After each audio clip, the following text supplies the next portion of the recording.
Hello everyone, welcome to this series Facts in Literature, and this is the third part on facts about Shakespeare and his works. This video is concentrated on the insulting words invented by Shakespeare. Introduction. While Shakespeare is known for his lyrical sonnets and captivating plays, he also had a talent for crafting truly scathing insults. His characters, from frustrated heroes to wily villains, could unleash a verbal tirade that would leave their opponents speechless and probably a little bruised. A gallery of greasy groans. Imagine being called a scullion, a kitchen nobody, a rampallion, a boisterous woman, or a fustillarian, a fussy person. These are just a taste of the insults Shakespeare casually tossed into his plays, and it gets better or worse depending on who's on the receiving end. Shakespearean smackdowns. Appearance-based barbs.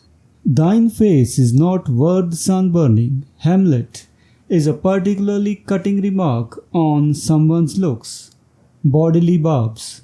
Calling someone as fat as butter, King Lear, is a timeless and rather unappetizing insult. Creative calamity. You scullion, you rampallion, you fustillarian, I'll tickle your catastrophe. Henry IV, Part 2.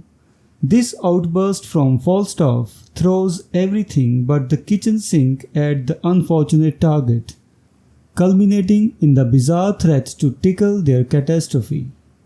The art of insult. Shakespeare's insults weren't just about random name-calling. They were often witty, using wordplay, metaphors, and keen understanding of human insecurities. These insults could deflate egos and leave a lasting sting, all delivered with Bard's signature flair. Beyond the bards.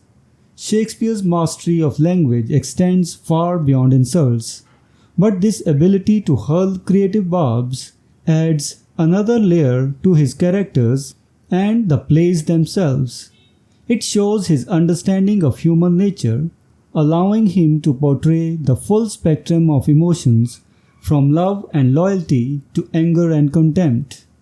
So next time you see a Shakespearean insult, appreciate it not just for its bite, but for its role in bringing the characters and the play to life. So this was the third part on facts about Shakespeare. We will meet in the next video and discuss some more facts in literature. Until then, goodbye and thank you.